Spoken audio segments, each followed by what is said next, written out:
Hello and happy solstice on this beautiful, beautiful Sunday evening. However this service finds you, this broadcast finds you, you are so welcome here. Whether you're watching us live, whether you're watching us on catch up, on repeat, wherever you happen to find this stream, I absolutely believe that you come across it and you stumble across it and you find it and you're directed towards it at the perfect time. So if you're watching this now, then I really hope that all of the beautiful sacred space that we're about to create for you and this lovely spiritual conversation reaches you. So you are so welcome here. For those people I haven't met before, hello, my name's Reverend Ashley Oliver. I'm a One Spirit Interfaith minister. I'm a sacred celebrant and a lover of all things mystical and metaphysical. So this, if that sounds like you, then you are absolutely in the right place. It's my absolute pleasure to welcome a very beautiful friend and fellow One Spirit Interfaith minister, Leti Hawthorn. How are you doing, Leti? Would you like to introduce yourself? Yeah, thank you, Ashley. It's so good to be here with you. We started our training together several years ago, and it's been a joy to get to know you over the last few years. I'm based in North Yorkshire in the northeast of England, where I'm an interfaith minister, a trauma-informed yoga teacher, and I provide end-of-life support through our local hospice as well. And this weekend has been a day of yesterday holding a retreat, and today walking and visiting family. It's absolutely beautiful weather today, so a dream. Yes, and it's I'm going to have a full circle moment on Monday, Leti, because I'm travelling up for a chaplaincy conference that's being held at Yarmfield, which is where our cohort, not your cohort, but our cohort had their ordination ceremony. So it's one of those really beautiful moments, isn't it? To kind of, and the things that pop up on Facebook of all of the preparation we had for our ordination. So yeah, absolutely. Oh, magical. We're going to talk a little bit more as we go and be able to understand why I asked Leti to come and be part of this service, because of some of the beautiful themes that speak absolutely to Leti's experience and some of the spiritual work that she does with her clients. So I'm looking forward to that. So hello, if you are joining us, please do put in the comments. This is an interactive service. This is your service. The beauty of doing it this way, through this technology and making it a broadcast as opposed to a Zoom room, is that you don't have to be on camera and you can be part of it. You can come in gently and you can kind of receive and kind of come and go. But it is really lovely for us if we can see who's kind of watching and where you're from and say hello to people who are watching in the chat. But first and foremost, oh, hello, Sass. Really lovely to have you with us. Beautiful Sass. Really good to have you with us, Sass. Thank you for joining us. So, to start our service, as we always do, we are going to create some really beautiful sacred space. And the way that we do that, the simplest way that I've found on the internet, is to create the conditions for us to drop into something beautiful and create that energy. And to hello to lovely Helen. Oh, it's lovely to have you with us, Helen. Beautiful. Thank you for joining us. So if you have your candle handy, your candle and your matches or your lighter, whatever you've got, and we just take a couple of intentional breaths and just kind of create that threshold, create that calling card, that symbol to ourselves and to our spirit helpers that we're transitioning mindfully from the place and the energy that we were in a minute ago, a breath ago. We're bringing ourselves back to the present moment. As you're taking that deep breath, visualizing us all being together. And as we light our candles, beautiful. Just creating that visual symbol of, that's interesting, creating our visual symbol of the light that is multiplied when we come together. Beautiful, thank you. Marvellous. And if you have a candle at home, you can join in with that. Just leave it on for the remainder of the service, and it's a nice little connecting point, a nice little energetic connecting point. Oh, thank you. And so we're going to open our service in a prayer, a blessing, an invocation. And what I really love is that each person that comes on brings their own kind of flavour to the energy and flavour to the space. So if you'd like to join me in prayer, I'm going to open our service. If you'd like to close your eyes, retreat to that heart space, that still quiet space within, just allow your eyes to gently close if you're comfortable to do that. And as we just allow that gentle energy to wash over us, that recognition, that soul's recognition of being in quiet, that we are the church, we are the temple, we are the sacred space within. And we're creating those conditions for us to be peaceful, reflective. And as we send our thoughts out to the world of spirit, the world of source energy, that universal God force, that light that flows through all things, we invoke that and welcome that to come and surround us, to work through us and to be with us. And we send our thoughts to all of those people who over the many eons of time have sat at this time of year and marvelled at the wonder of the sun standing still in its progress. And we invite that power to come and bless this service, this time together, however this finds you. And we leave this in your hands, knowing that we are a circle of light, that we are guided, we are always protected, and we are stronger as we come together. And so it is. Awen, Aho, Amen. Thank you. Oh, beautiful. It feels very gentle this evening, Letty, doesn't it? Feels like the perfect antidote from the hecticness of the weekend, which is beautiful. Thank you. And there's a few more people dropping in. However you come, whenever you come into this, it's the perfect time. Just pull up a virtual seat and come and join us. And this part of the service, as we kind of move on, we've created that beautiful sacred space. We're going to move to the act of healing and distant healing. And no matter your experience with healing, from the most experienced master healer to somebody who just feels a compulsion to be there and to be with people, that is the energy that works universally through all. So what we're going to do is we're going to just take a couple of short breaths. I'm going to play some music. And while we play that music, just envisage yourself being surrounded by light and upliftment and beautiful energy to give you hope and comfort, whatever it is that wherever you are at the moment. And if you would like to, then you're more than welcome to visualize people you know and love, and maybe people you don't know, maybe communities that you're aware of, situations you're aware of, places in the globe, the planet. And visualize that light streaming out from you, streaming out from this gathering, streaming out from this circle, and being sent wherever it needs to go. And so if you just allow your eyes to close, and as we drop into that energy again, we're dropping deeper. We're dropping to the place of heart. That connection that we have to all beings, to all people and all places. And we ask that the wisdom that flows through all things, that vibration of love that can move mountains, can crack open the stillest heart,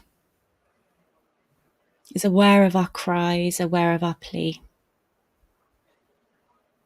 and can send that energy out into the world where it's most needed, to bring people to a place of peace, to inspire them to look again and try again, to send healing and love and compassion to people in need, and to always and forever offer prayers and support and healing energy to Mother Earth and all beings. And so it is. Amen. Beautiful. Okay. So as I put some music on, just gently allow your thoughts to go where they need to go, and just allow the energy to work for you.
Thank you, everybody.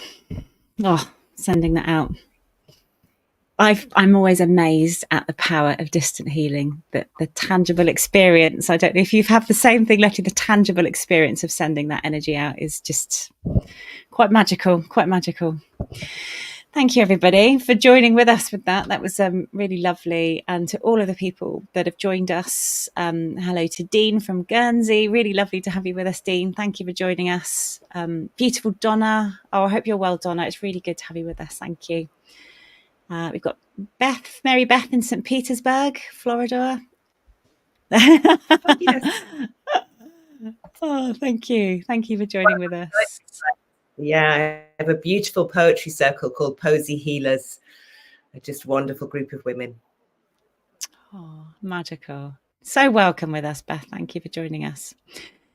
So Letty, the solstice energy, Litha, obviously it's got many names, and it is quite magical, and it's really lovely to see how many people in spiritual circles are starting to kind of recognize and bring some seasonal celebration into their spiritual practice. So yeah, how are you finding? What offering have you got for us, and what's your take on this magical time of year? Yeah. Thank you, Ashley. So I'm no specialist in the seasons of the year. I simply experience what I experience and share and learn as I go along. And this particular summer solstice, I marked with my hospice colleagues on Tuesday. And the themes that were coming up were about patience and trust and nourishment. And an awareness that it can be a very overwhelming time of year. So as much as we might focus on how lovely it is to have all of this light and how abundant everything is in nature, it's also quite challenging because it is so very light. It can feel like we just want to bring on some blinkers and just take a moment. And that's very much what's been coming through. I held a retreat yesterday, and again, what was coming through was this need for people to be given the time, to be given the opportunity to just pause and come away from everything else. And so I see it as a real fulcrum in the year, the calendar year. It's literally halfway through. So rather than hurtling from one side straight into the other side and seesawing, which can lead us to just bounce off into, craziness, let's just stop. Let's just find a balancing point in the center and look back in the last few months, notice where we are now, have some sense of gratitude, but also compassion, kindness to ourselves for what we've experienced. And then to consider what's coming up next. What are the challenges? And a really interesting element for me is I always walk in nature, spend a huge amount of time out in nature. I go on medicine walks. And as part of that, taking the intention with me of what do I need? What am I looking for? And what's going to help me to move forward? And I was struck by blackbirds and starlings hopping around looking for worms. And I realized what a perfect example they are of patience and trust and nourishment. They weren't going to give up because they knew they needed food. They've got young ones to feed now as well. So they were patient, but it wasn't a passive, just hanging around, being patient, that kind of like Zen moment. They were pretty active and full on looking for these worms and other grubs. And they also trusted that it would come. Food would be there. What they needed would arrive. And the nourishment, of course, was automatically there as the physical food, but it's so much more than that when we then expand from what that showed us. So I am nourished by observing nature. I'm nourished by the opportunity to learn from nature and from the wisdom of all those that I then engage with. So solstice is, yes, it can be a magical moment. 10 to 10 Thursday evening, I was sitting outside in my garden. I took out my lovely lamp and lit it, and I left it out there, and it's had the full moon energy as well. But right at the moment of solstice, of course, the dog started manically barking, and, you know, car alarms are going off. Where was this divine moment that I was going to experience? Oh, you know, and instead it was just a normal moment. And that's a real teachable moment too. An opportunity to go, yeah, actually, it's not what's happening in that moment. It's every single second, every pause, every breath.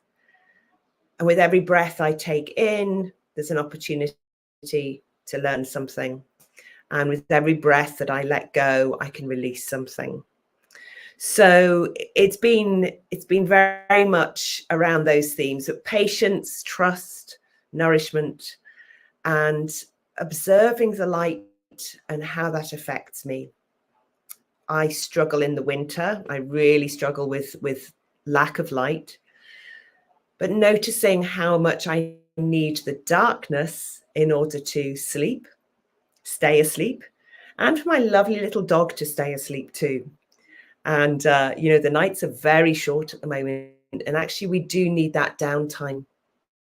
So perhaps reminding ourselves of that, and taking the opportunity to go into the shade, to go into the dark, and to explore the shadows in our life as well as the brightness.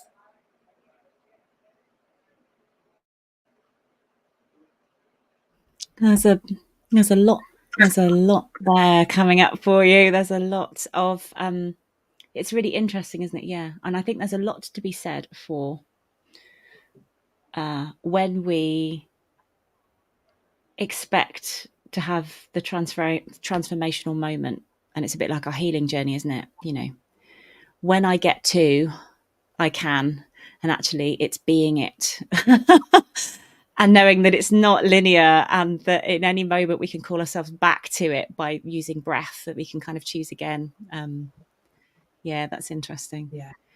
Yeah, and it's creating a whole time about it, and you know, we can be like that, can't we, with ritual and ceremony, and it's like, when is the exact point? And it's all about the perfectionism of capturing that moment, when actually there's as much power in having a solstice service a few days afterwards, or actually it's about the energy and the spirit that you're invoking, isn't it?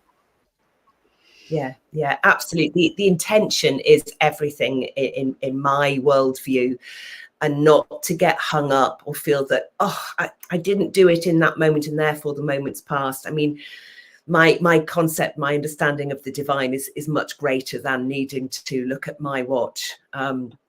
So you know, and I often as a funeral celebrant, they can be messy, because people get upset, they can't get their words out, they don't feel that they've actually reached the moment of farewell they thought they suddenly would at the end of the service. And guiding people to say, well, that's okay, because it's just one of the moments in this whole series of moments that, as you say, it isn't linear.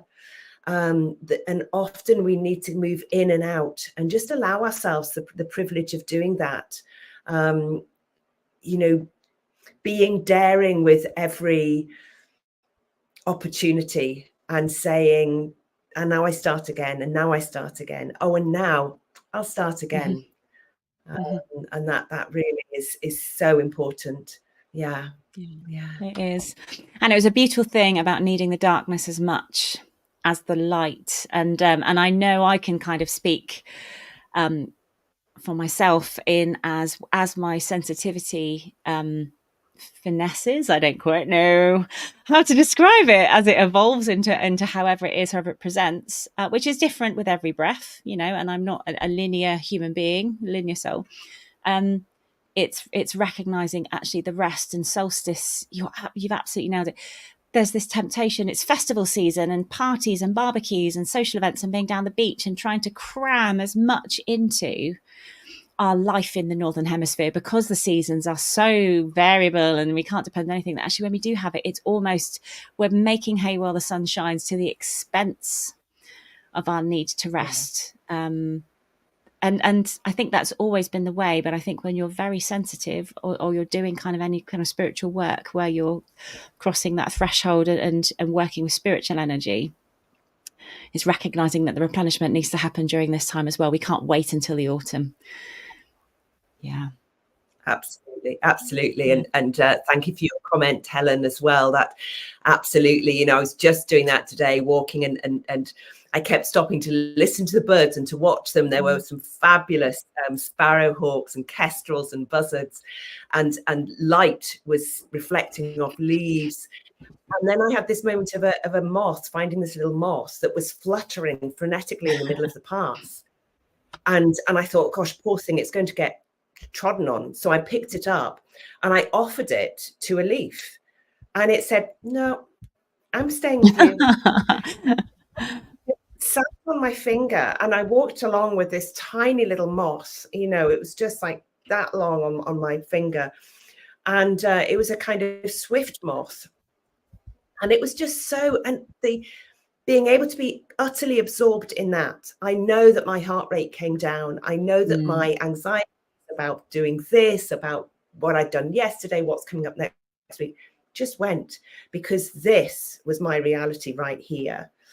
And that was just such a precious little reminder. And, you know, I find inviting people to do mindful walking as well can really help with that. And to go from that, got to get there as quickly as possible. You know, so many of us have got these watches that I have one that tells me, you know, how long did you wait? You know, gosh, you know, and actually sometimes doing the opposite and saying, how slowly can I walk these next few steps, and using a mantra, and we did this on the retreat yesterday, really allows people to just ponder, cherish, and marvel at this world that we're in. That's beautiful. So that moth was wanting to take you home as a pet. It's wanting to adopt you, that moth, wasn't it? That's so true. My watch, my watch tells me off when I'm sat still for too long. I have to kind of like wake my watch up, which is very annoying, actually. The pursuit of progress is kind of at the detriment of creating these really special moments, isn't it? Yeah, beautiful, beautiful. So had you found something? So because I know that Leti, and we used to love during lockdown, actually, my family and I used to love Leti Loves Literature. And it was really nice to be introduced to new poets, new stories, new tales. It was really beautiful. And we loved it. So I thought this is a perfect opportunity. Leti, have you chosen something for us, a little piece for us, or something that springs to mind that you want to share? Well, I thought just now I might read, and my lovely poesy healers will recognize this. I thought I might just share something that I wrote for Solstice just now. So this is called Daring. Be as daring as you dare. Dance with trees, throw caution to the wind, and bare your soul. Be as daring as you dare. Sing with birds, throw caution to the wind, and wear your heart. Slogan on the t-shirt of your soul, badge of honor on your life, gift that never expires to the world. Without caution to hold you back, you run with wolves, dance with bears. Without caution to pin you down, you breathe a hurricane, sing an opera, and tell the story of your universe. Relate the tale of your truth. Draw the scenes and paint the skies. Give the world your beautiful self.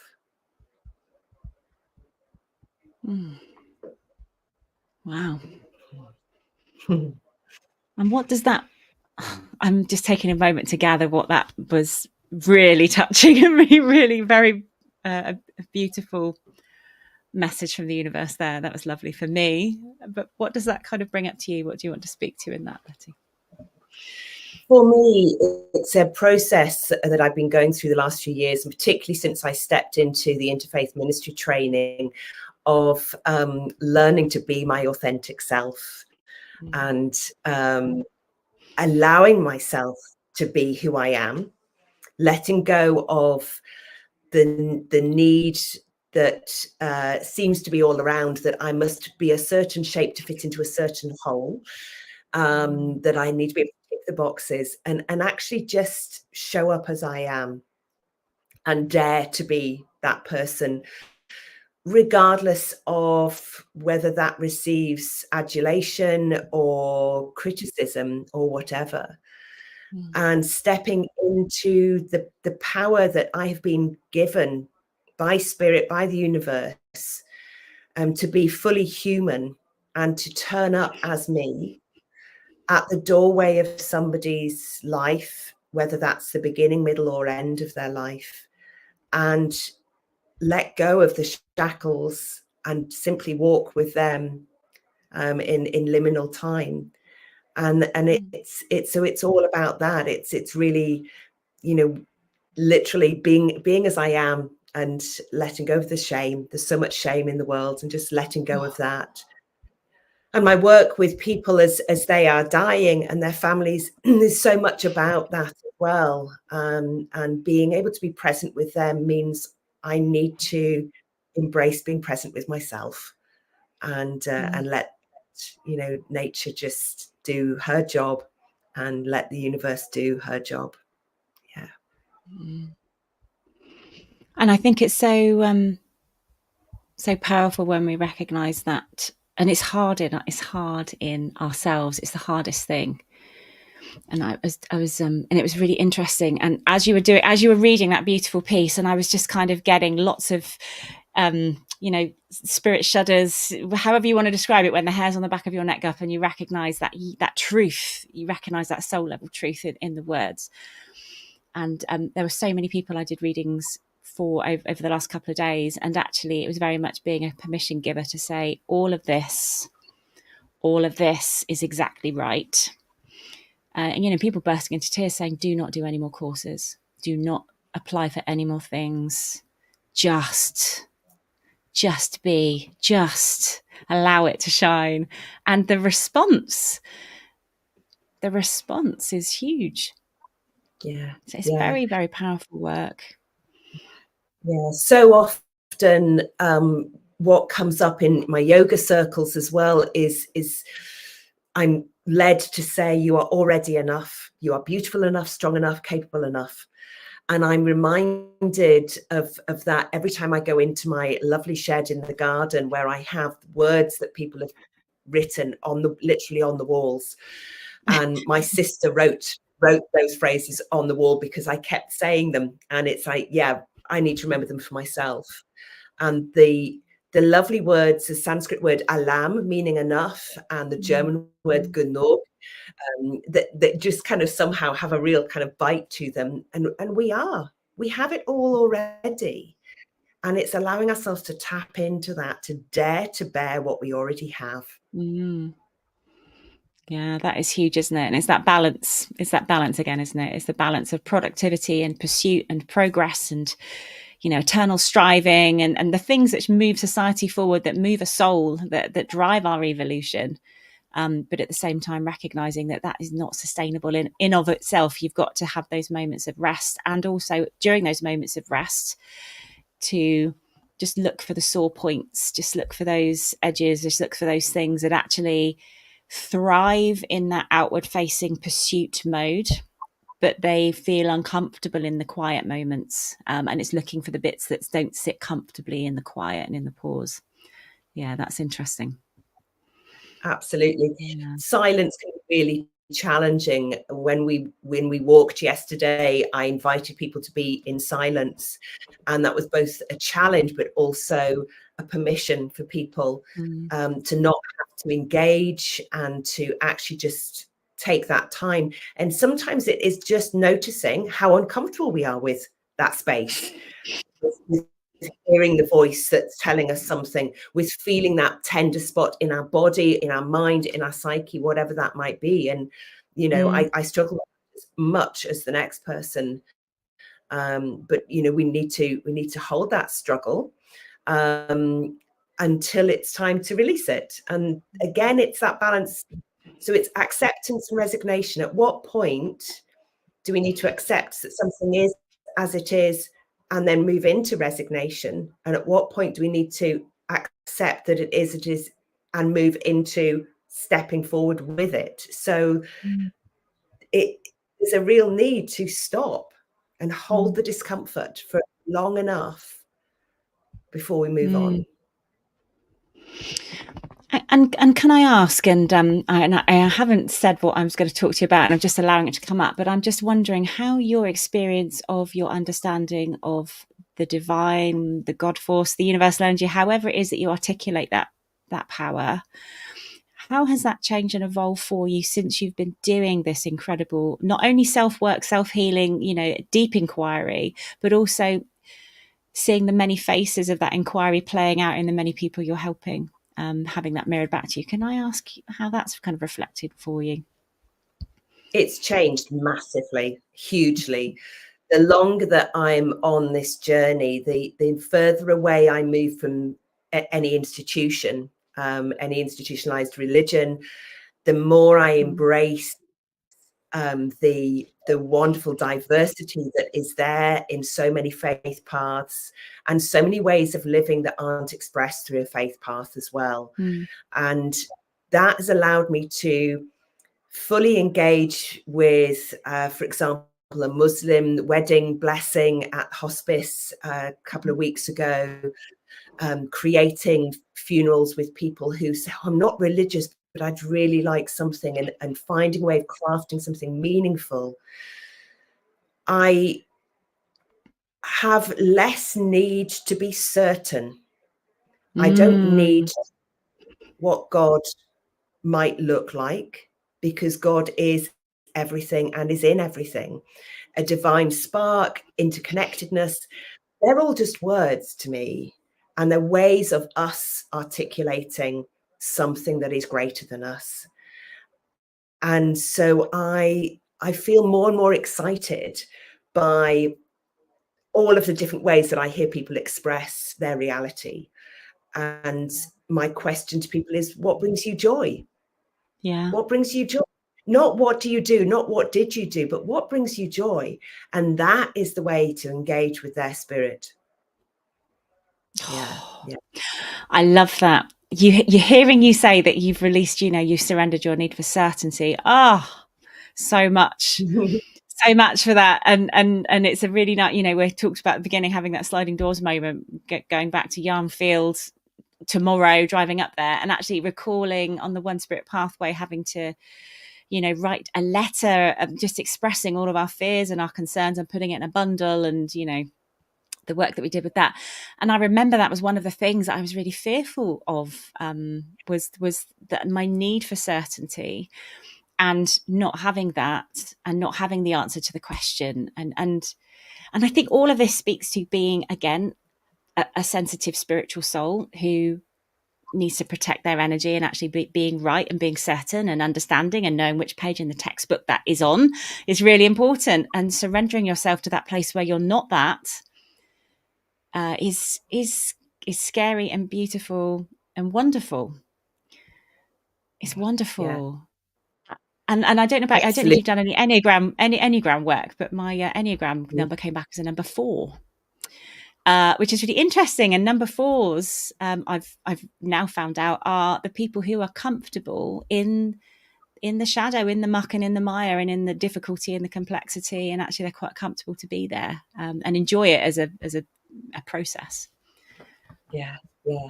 No, absolutely. It's interesting because I come across Enneagram, and I've done some work there. But again, I kind of I don't want to be limited by a number. Like, I'm also that. I'm that, but I'm also that. And I remember years ago having some psychological stuff done for ordination training, where it was that, like, you're a Pollyanna, you're to this and you're to that and you're to the other. And actually, at the time, it was so upsetting. I was so distressed. And now I'm like, yeah, I'm this and I'm this. And it is exciting. It is terrifying. And I come back to the wonderful poem by Donna Markova, who talks about, I will not die an unlived life. And it's all about the the fact that we can't wait. We have to dive in now to the reality that is right here and not miss it. You know, and Rob Burrows spoke about that as his final words. You know, don't wait a moment. It doesn't mean rushing. It means fully immersing in the now. Really live the now. Beautiful. And it's creating those opportunities for magic, isn't it? You know, Helen put a beautiful quote on earlier and talked about how nature is nurturing for her and bringing back to the present moment. But it's really, really important stuff, which has nothing to do with prayers, which has nothing to do with rituals, formal rituals, externalized rituals. It's nothing to do with that. It's all about that personal experience of how you walk. It's how you walk and how you are. Yeah, beautiful. Yeah. Oh my goodness. Thank you for everybody who's joined us, who's joining us and who's popping on and putting their comments and quotes in. It's really lovely to have your thoughts and what this is bringing up for you, and knowing that what it's bringing up for you today will be different if you were to rewatch this tomorrow or next week. You pick out different kind of nuggets, and that is the beauty of these lovely spiritual services that we're creating. It's what emerges in the moment. It's lovely. Thank you. And I'd chosen a small, not knowing what exactly you were going to talk about, which is amazing and beautiful. I'd chosen a small piece from a very beautiful, and this again, where I don't worry about the certainty of it. This energy, this consciousness, this stream of words that emerged through a beautiful spiritual medium, called themselves, or was known to us, the identity that we gave them was White Eagle. And they wrote some really beautiful words around this time of year and why it is so important. And so it's very lovely to hear you already talking about it and then to kind of reconcile it in this piece. So it's by White Eagle, and it's around festivals and celebrations at this time of year. And so White Eagle says, the greatest work that you can do on your earth is to turn your faces to the light, to live for the light and help all people towards the personal realization of this light. You are not born to live in darkness and unhappiness and hardship. You are born so that you may develop the powers of the sun that lives within your soul. And unless you are doing this, you are not making use of your life as the power of the God force intended. At the full moon, there is a great festival in the world of spirit, where there is an exceptional spiritual outpouring upon the earth that flows into human hearts. This ceremony in the spirit world takes place on a plane of that we call ether, which is a level of consciousness where all souls are held together in communion. It's the plane of reunion. It's the plane of brotherhood and sisterhood. It's the plane of spirit. And it's at this level that the festival takes place.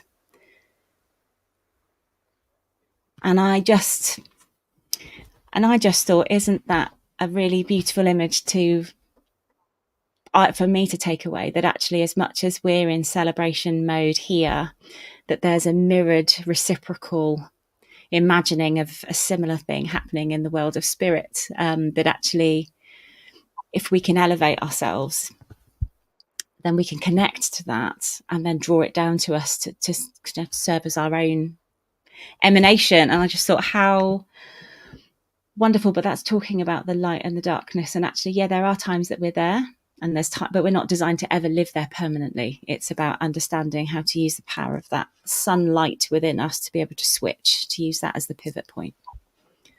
Yeah. Wonderful. I love that. Yeah. So a beautiful little meditation that I often use about allowing ourselves to breathe in the bright white light, to fill ourselves with that white light, and that as we breathe out, to allow that white light to actually circle round us and wrap round us like a cloak all the way to the ground. And I love that idea of light being something that cloaks us, not just something that fires us up and is hot and light, but that is actually a very comforting thing as well. And I think that's so important, that we see light for all that it is and all the aspects of light. Yeah, gorgeous. Yeah. Oh, it's lovely. We're all going to be sat outside in the moonlight, so and it's bringing that balance in, isn't it? It's not just the brightness of the midday sun, but it's also just that pivot point, that transition point into the evening. Yeah, I went outside last night. I must admit, was kind of just welcoming the coolness. Actually, after a very busy day where I was burning very to then kind of come and just stand in my garden and kind of walk around and ground myself into the soil again and just kind of be thankful for the coolness was really good. And then I could go to bed. Yeah. It's lovely. Thank you. Absolutely. Some really lovely comments coming in. I'm sorry if we can't get to all of your comments, but I will go back afterwards and just acknowledge them and all of the beautiful things and quotes. Helen's enjoying the honesty. Amazing. We're all about spiritual sovereignty here. This is about kind of doing it your way. Yeah, thank you. Now you're on the same path as that. So it's lovely to have Helen here again. She's been with us from the beginning of our interfaith ministry journey, and she's one of the first faces that I saw when I arrived at Amadown. So yeah, just gorgeous. Thank you, Helen. Beautiful. Yeah, really lovely, really lovely. And to Susan Townsend, who's with us as well. Hello, Sue. It's really, really beautiful to have you with us. And Leanne, my mum, really lovely to have you with us. My very first spiritual teacher, and continues to be a very precious spiritual teacher for me. That's beautiful. And to lovely Nat. Amazing to have you with us, Nat. Hope you've been busy this weekend doing all of your training courses and learning all your beautiful healing modalities. It's really lovely to have you with us. So, Leti, we're getting to that point, and these are nice condensed moments that we can come. You can make yourself a cup of tea, and we can sit for 45 minutes or so together as a kind of community online. But it's come to that point, Leti, where we're going to be closing the energy of as we opened, and as we reached for the light. Now we're going to surrender and allow that to just spiral back. Would you be so kind as to give us any kind of final thoughts that you've got, and then close our time together in some prayer or a blessing? Thank you, Ashley. I'd be delighted.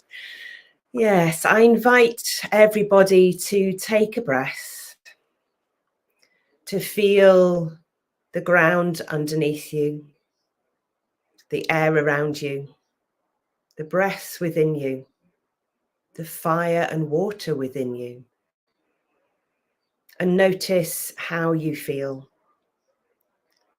what's arising for you. If you imagine yourself as a garden pond, how many ripples have been created? What's stirred up and what's settled out? And let that be exactly as it is. Simply observe how you are, with kindness, with generosity, and know that you are absolutely enough, complete, and beautiful as you are.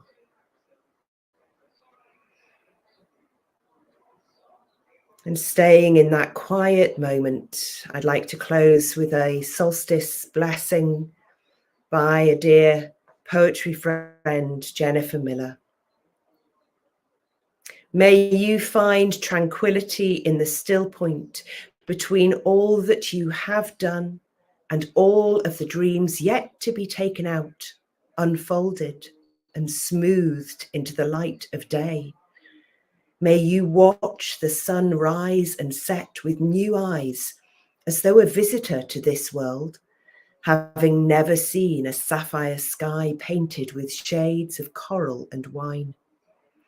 May you fill the longest day with a montage of memories, storing them in the safe cabin of your heart, to be opened when the cordial streets are empty and geese have lifted their wings for southern skies.